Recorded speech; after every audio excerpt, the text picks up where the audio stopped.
السلام علیکم ورحمۃ اللہ وبرکاتہ۔ الحمدللہ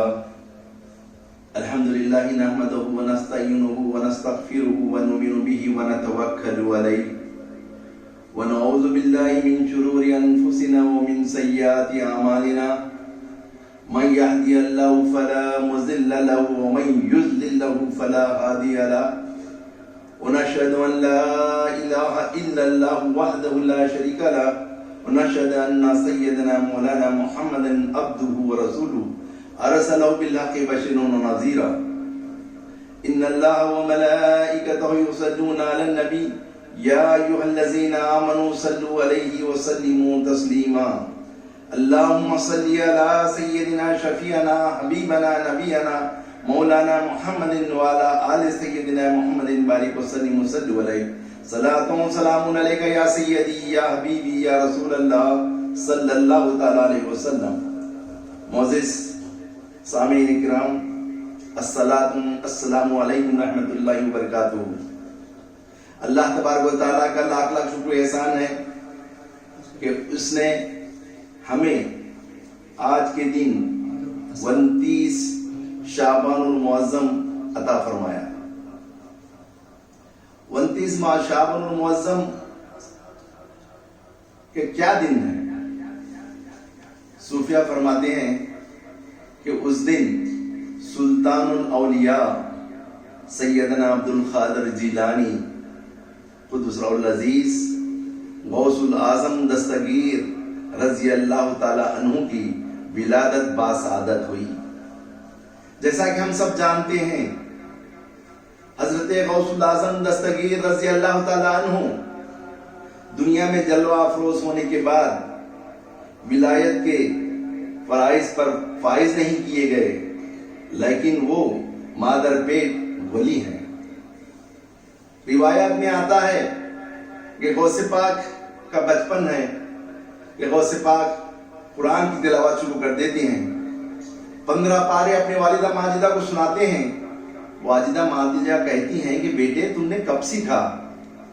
تو حضرت غوث پاک غوث الاعظم دستگیر رضی اللہ تعالیٰ عنہ فرماتے ہیں، اماں جان جب میں آپ کے پیٹ میں تھا، جب آپ تلاوت کرتے تو میں یاد کر لیتا تھا۔ یہ غوث الاعظم دستگیر رضی اللہ تعالیٰ عنہ کی کرامت ہے۔ اور جیسے ہی حضور غوث الاعظم دستگیر رضی اللہ تعالیٰ عنہ ولادت باسعادت ہوئی 29 شعبان المعظم کو، عموماً یہ دیکھا جاتا ہے کہ بچہ پیدا ہونے کے بعد ہر چیز آنکھ ناک کان سب برابر ہیں دیکھتے ہیں لوگ، اور غوث الاعظم دستگیر رضی اللہ تعالیٰ عنہ کو ان کی والد محترمہ دودھ پلانے کی لاکھ کوشش کر رہے ہیں کہ بچہ دودھ نہیں پی رہا ہے، پریشان ہیں، گھر کے پورے افراد پریشان ہیں، بچہ تولد ہوا لیکن دودھ نہیں پی رہا ہے، دن بھر دودھ نہیں پیا، لوگ پریشان رہے۔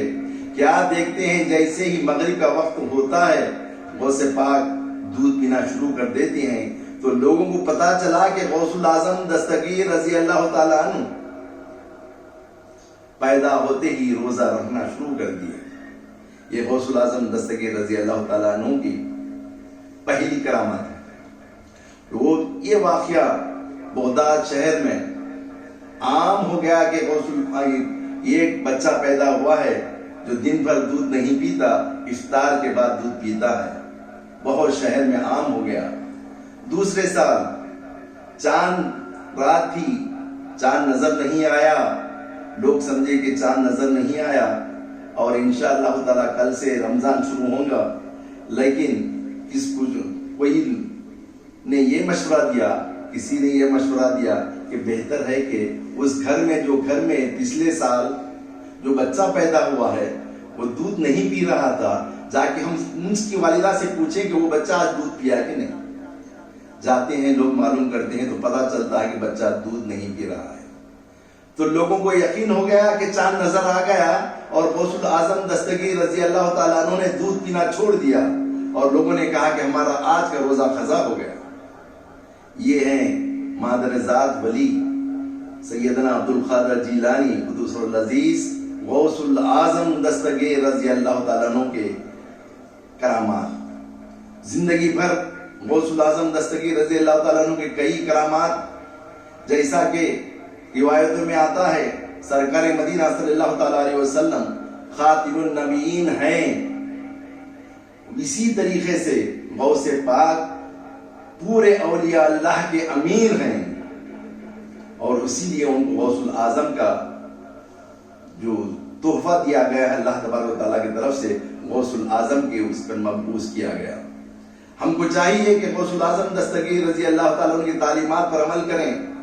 غوث الاعظم دستگیر رضی اللہ تعالیٰ عنہ کا یہ معمول تھا کہ فرائض تو فرائض، نوافل نہیں چھوڑتے۔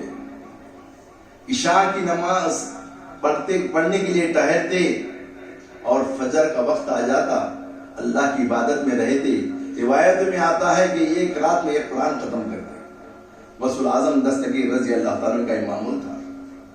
اللہ کے قرب حاصل کرنے کے لیے غوث الاعظم دستگیر رضی اللہ تعالیٰ عنہ نے جو کچھ اللہ کو راضی کرنے کے لیے کیا کرتے تھے اور عمل کرتے تھے، اس پر یہ واضح ہو گیا کہ ہم کو اللہ کا قرب اگر حاصل کرنا ہے تو نوافل کی کثرت کریں اور اللہ تبارک و تعالیٰ کی بارگاہ اقدس میں گر گرا کر دعا کریں اور اس کا قرب حاصل کرنے کی پوری کوشش کریں۔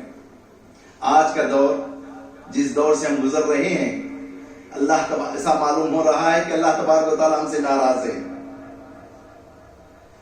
اور اپنے گھر کے دروازے بھی بند کر دیا، اپنے محبوبین کے دروازے بھی بند کر دیا، ہم کو وہاں بھی جانے کی اجازت نہیں دی جا رہی ہے۔ ایسی وبا پھیلی ہوئی ہے جس سے متاثر ہونے کے امکانات بہت ہیں، اس لیے یہی کیا جا رہا ہے کہ اپنے گھروں میں عبادتیں کروں۔ سرکار مدینہ صلی اللہ تعالیٰ علیہ وسلم فرماتے ہیں، دیکھیے یہ وبا جب ہوتی ہے تو جس جگہ وبا ہے اس جگہ سے دوسری جگہ پر مت جاؤ۔ اگر تم جس جگہ پر رہتے ہیں وبا نہیں ہے، دوسری جگہ پر اگر وبا ہے تو اس جگہ جانے کی کوشش مت کرو۔ جب وبا پھیل جاتی ہے، سرکار مدینہ صلی اللہ تعالیٰ علیہ وسلم فرماتے ہیں کہ تم اپنے گھروں میں رہو اور عبادتیں کرتے رہو، اللہ کو راضی کرتے رہو۔ یہ وبا پھیلنے کا یہی منشا ہے، اللہ تبارک و تعالیٰ ہم سے ناراض ہے، ہم گناہگار ہیں، اللہ کی طرف رجوع نہیں ہو رہے ہیں، جس طریقے سے عبادات کرنا ہے ہم نہیں کر رہے ہیں۔ بس دنیا کو دکھانے کے لیے عبادت، دنیا کو دکھانے کے لیے نمازیں، دنیا کو دکھانے کے لیے روزے، دنیا کو دکھانے کے لیے حج و عمرہ، دنیا کو دکھانے کے لیے زکوٰۃ دکھائی جا رہی ہے۔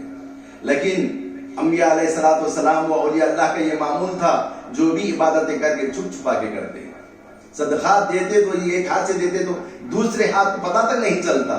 لیکن آج ہمارا معمول یہ ہے، جب صدقات دیتے ہیں تو ویڈیوگرافی کی جاتی ہے، پیپروں میں دیا جاتا ہے۔ کیا اس سے اللہ اس کے رسول خوش ہوں گے؟ پہلے ہم کو اپنے جائزہ لینا پڑے گا، اللہ ہم سے ناخوش کیوں ہے، ہم کیا کر رہے ہیں؟ اللہ سے گڑ گڑا کر دعا کریں کہ اللہ تبارک و تعالیٰ ہمارے گناہوں کو معاف کر دے، اور اس جو وبا کورونا وائرس کی پھیلی ہوئے اس کو ختم کر دے۔ یقیناً اللہ تبارک و تعالیٰ 70 ماؤں کی محبت رکھنے والا ہے، ضرور ہم پر رحم فرمائے گا، کرم فرمائے گا اور اس وبا کو ختم کر دے گا۔ سرکار مدینہ تاجدار مدینہ صلی اللہ تعالیٰ علیہ وسلم کی ایک اور حدیث ہے، سرکار فرماتے ہیں جب ایسی وبا پھیل جاتی ہے تو اللہ تبارک و تعالیٰ آسمان سے ایک مخصوص ستارہ نکالتا ہے۔ جب وہ ستارہ نکلتا ہے تو جو وبا ہوتی ہے ختم ہو جاتی ہے۔ ماہرین فلکیات سے معلوم کیا گیا کہ یہ ستارہ کب نکلتا ہے، تو آج کے حساب سے 12 مئی کی تاریخ دی گئی ہے۔ 12 مئی کو یہ ستارہ نکلے گا انشاءاللہ تعالی۔ سرکار مدینہ صلی اللہ تعالیٰ علیہ وسلم کا ارشاد مبارک ہے، ضرور اور یقیناً یہ وبا ختم ہو جائے گی انشاءاللہ تبارک و تعالی۔ لیکن جیسا کہ احکامات نازل ہو چکے ہیں، اب رمضان المبارک شروع ہو رہا ہے۔ کل سے انشاءاللہ تعالی پہلی رمضان المبارک کی رات ہوگی اور انشاءاللہ تراویح کل ہونے کے امکانات ہیں۔ جیسا کہ اعلان کیا جا چکا ہے، مسجدوں میں تراویح نہیں ہوگی، گھروں میں تراویح پڑھنا ہے تو ہم اس کی پابندی کریں، مسجد میں تراویح پڑھنے کی کوئی کوشش نہ کریں، کیونکہ جو خلاف ورزی کرے گا وہ غلط ہے۔ اور سرکار مدینہ صلی اللہ تعالیٰ علیہ وسلم فرماتے ہیں، تم جس دھرتی پر جس زمین پر رہتے ہو ان کے قوانین و احکامات کو ماننا تمہارے پر لازمی ہے، فرض ہے۔ لیکن ہم اگر اس کے خلاف کریں گے تو گناہگار ہوں گے۔ گھروں میں عبادت کریں، اپنے جتنے خاندان کے لوگ ہیں ان کے ساتھ عبادت کریں، اور خوش قسمتی یہ ہے اگر گھر میں حافظ ہے، حافظ قرآن کو ٹھہرائیے اور قرآن سنیے. جتنے گھر کے لوگ ہیں، افراد ہیں، عورتیں، مرد جتنے ہیں، مل کر قرآن کریم سننے کی سعادت حاصل کیجیے. اللہ تبارک و تعالیٰ فرما رہا ہے شہر رمضان الذی انزل فی القرآن، ہم نے رمضان میں قرآن کو نازل فرمایا. اللہ تبارک و تعالیٰ قرآن شریف کو رمضان المبارک میں نازل فرمایا اور رمضان المبارک میں روزے فرض کر دیے گئے.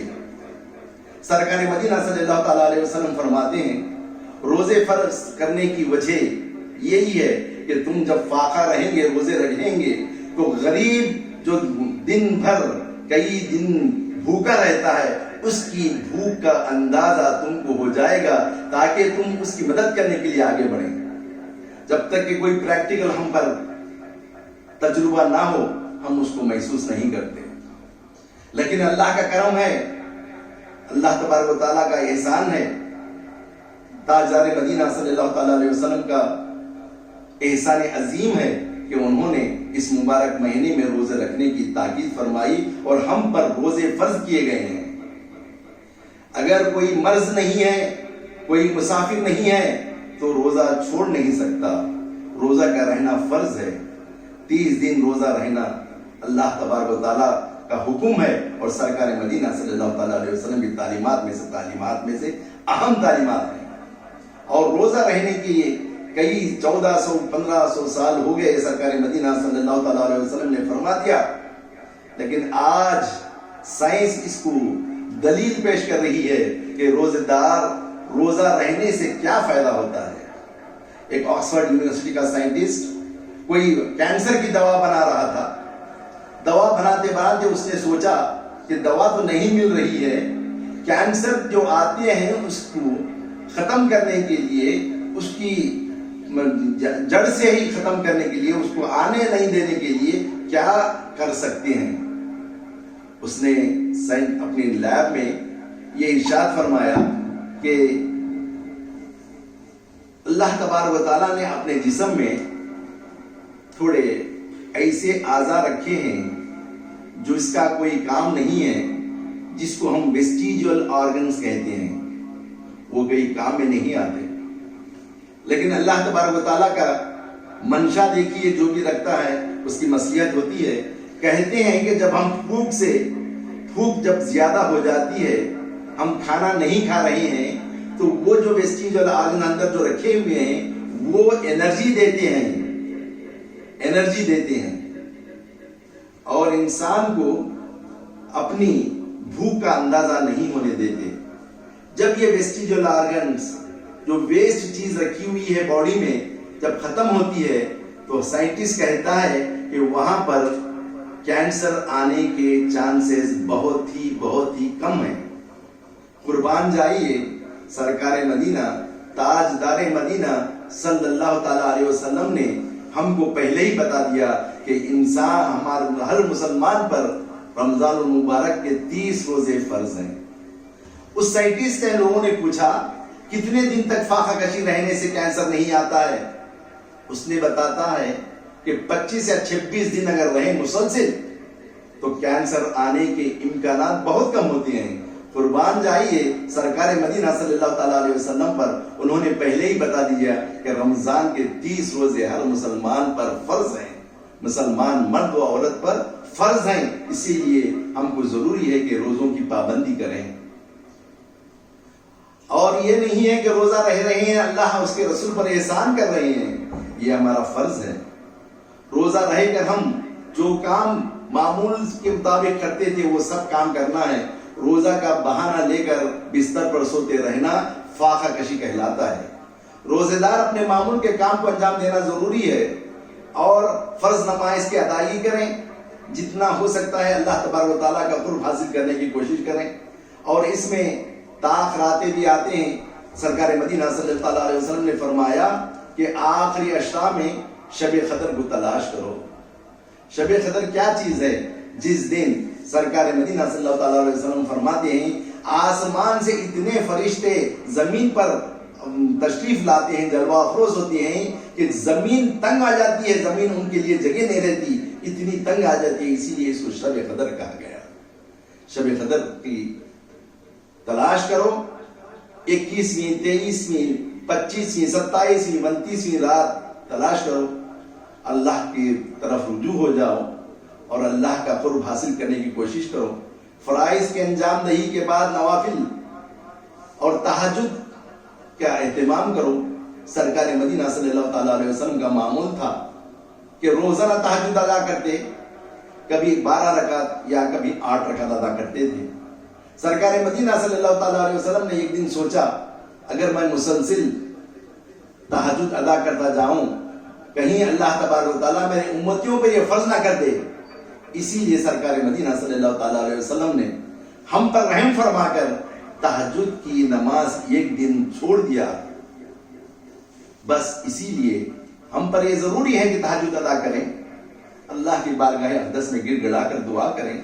سرکار فرماتے ہیں کہ تہجد کی نماز کچھ ایک وظیفہ ہے جو اللہ تبارک و تعالیٰ کو بہت پسند ہے، اسی لیے رات کے تیسرے پہر اٹھ کر اپنی آرائشیں چھوڑ کر اللہ تبارک و تعالیٰ کی بارگاہ اقدس میں رجوع ہو جانا تہجد کی ادائیگی کے لیے، تو اللہ تبارک و تعالیٰ اور اس کا رسول پاک صلی اللہ تعالیٰ علیہ وسلم خوش ہوتے ہیں۔ اور رمضان المبارک میں خاص عبادتیں کرنے کی کوشش کریں، تراویح 20 رکعت پڑھنے کی پوری کوشش کریں، حفاظ کرام کے ساتھ ادا کرنے کی کوشش کریں۔ آج ہر طرف سے فون آ رہے ہیں، کوئی حافظ ہیں تو صاحب ہم کو دیجئے، ہم اپنے گھر میں انتظام کرنا چاہ رہے ہیں۔ ہم پہلے سے ہی کہتے ہیں کہ کم از کم تمہارے گھر میں ایک بچے کو حافظ بناؤ تاکہ تم اس کے ذریعے نجات پا سکو اور اس کے ذریعے سے ہر چیز حاصل کر سکو، لیکن ہمارا ذہن صرف انجینئرنگ میڈیکل میں پڑے ہوئے ہیں، اپنے بچوں کو دینی تعلیم نہیں دے رہے ہیں۔ یہ بھی ضروری ہے کہ ہم کو دینی تعلیم دیں، کم از کم ایک بچے کو اپنے گھر میں ایک حافظ بنانے کی کوشش کریں تاکہ اگر ایسا وقت آ جائے گھروں میں تراویح کا انتظام اور اہتمام کریں اور تراویح ادا کریں۔ اس کے بعد تہجد کے بعد قیام اللیل بھی ادا کرنے کی کوشش کریں۔ ان حالات کو مد نظر رکھتے ہوئے رات بھر اللہ تبارک و تعالیٰ کی بارگاہ اقدس میں عبادت کرتے ہوئے گزاریں اور گڑ گڑا کر ہمارے گناہوں کی توبہ کریں اور کہیں کہ اے اللہ ہم جانے اور انجانے میں جو کچھ گناہ کرے ہیں اس کو معاف کر دے، اور یہ وبا جو کرونا وائرس کے روپ میں جو ہمارے سامنے آ گئی ہے اس کو ختم کر دے، اور اللہ تبارک و تعالیٰ معاف کر دے گا۔ اللہ تبارک و تعالیٰ 70 ماؤں کی محبت رکھتا ہے، ہمارے گناہوں کو معاف کر دے گا۔ ہمارے گناہ اس کی رحمت کے سامنے کچھ بھی نہیں ہے، انشاءاللہ تعالیٰ اللہ تبارک و تعالیٰ ہمارے گناہ کو ختم کر دے گا۔ اور ایک فرض ہم پر یہ ہے کہ زکوٰۃ دینے کی پوری کوشش کریں، جتنا ہم کو نکلتا ہے اس سے زیادہ دیں، کم نہ دیں۔ سرکار مدینہ صلی اللہ تعالیٰ علیہ وسلم فرماتے ہیں جو کوئی زکوٰۃ صحیح معنوں میں نہیں نکالتا اس کا جو بھی سونا اور چاندی رکھا ہوا ہے میدان حشر میں وہ سانپ اور بچھو بن کر اس کے گلے میں پھنس جائیں گے۔ اسی لیے جتنا ہو سکتا ہے زیادہ سے زیادہ زکوٰۃ نکال کر غریبوں کو دینے کی کوشش کریں۔ یہ مت کریں کہ جیسا کہ مشہور ہے زکوٰۃ کا کپڑا لینے کے لیے جاتے ہیں ہم لوگ، وہ کپڑا کیا ہے، یہ ایک وقت پہننے کے بعد دوسرے وقت پہننے کا ان کو کام آتا ہی نہیں ہے، ایسا کپڑا لینا نہیں ہے۔ سرکار فرماتے ہیں کہ تم جس طریقے سے کپڑا پہنتے ہو اس طریقے کا کپڑا پہنا ہو، تم جس طریقے سے کھاتے ہو اس طریقے کا کھانا کھلاؤ۔ فقیروں کا کھانا الگ، فقیروں کا کپڑا الگ کرنا اللہ کو پسند نہیں ہے اور اس کے رسول پاک صلی اللہ تعالیٰ علیہ وسلم کو پسند نہیں ہے۔ میں ان چند گزارش کے ساتھ اللہ تبارک و تعالیٰ سے دعا گوں کہ اے اللہ گناہ گار ہیں، خطا کار ہیں مولا، گناہوں کو معاف کر دے مولا، تو معاف نہ کرے گا تو کون کرے گا مولا۔ تیری بارگاہ اقدس میں ہم اپنے گناہوں کی تلافی چاہتے ہیں، اے اللہ ہم کو نیک راستے پہ چلا، برے راستے سے بچا دے مولا۔ یہ جو جراثیم آ گئے ہیں، کورونا وائرس کے جراثیم جو دنیا بھر میں پریشان کر رہے ہیں، تو چاہا تو آن کی آن میں اس کو ختم کر سکتا ہے۔ اللہ ختم کر دے مولا، اس وبا کو ختم کر دے مولا۔ سب پریشان ہیں، اس کی وجہ سے ہم نہ تیرے گھر کو جا سکتے ہیں نہ تیرے محبوبین کے در پہ حاضری دے سکتے ہیں مولا۔ ہم پریشان حال ہیں مولا، ایسا رمضان آ گیا ہے مولا، عمرہ کرنے کی بھی ہم کو سعادت نصیب نہیں ہو رہی ہے مولا، ہم پریشان حال ہیں مولا۔ ہمارے پریشانی کو دور کر دے، اے اللہ اس عذاب کو ہم سے دور کر دے، ہم گناہ گار ہیں، ہمارے گناہوں کو معاف کر دے، نیک راستے پہ چلا، ہم جو کچھ ٹوٹی پھوٹی عبادتیں کرتے ہیں ٹوٹی پھوٹی عبادت کو تو قبول فرما، ہمارے ناگہانی بلاؤں سے ہم کو محفوظ رکھ، مہلک بیماریوں سے ہم کو دور رکھ، اے اللہ تیرے اور تیرے محبوب پاک صلی اللہ تعالیٰ علیہ وسلم کی خوشنودی ہم کو میسر فرما، اے اللہ ہم پریشان حال پریشانی کو دور کر دے مولا، اے اللہ امت مسلمہ بہت پریشان ہے، ویسے پورے انسان دنیا میں پریشان ہے، اللہ تو پریشان حال انسانوں کو دیکھ نہیں سکتا مولا، ہم کو معلوم ہے ہمارے گناہوں کی وجہ سے ہم پہ یہ مسلط کی گئی ہے مولا، ہم گناہوں کی تلافی چاہتے ہیں، گناہ سے معافی چاہتے ہیں، ہم سے بار بار تم یہی التجا کرتے ہیں تجھ سے کہ تیری بارگاہ اقدس سے اس کرونا وائرس کو ختم کر دے اور لوگوں کو سکون و راحت عطا فرما، وآخر الدعوانا ان الحمدللہ رب العالمین۔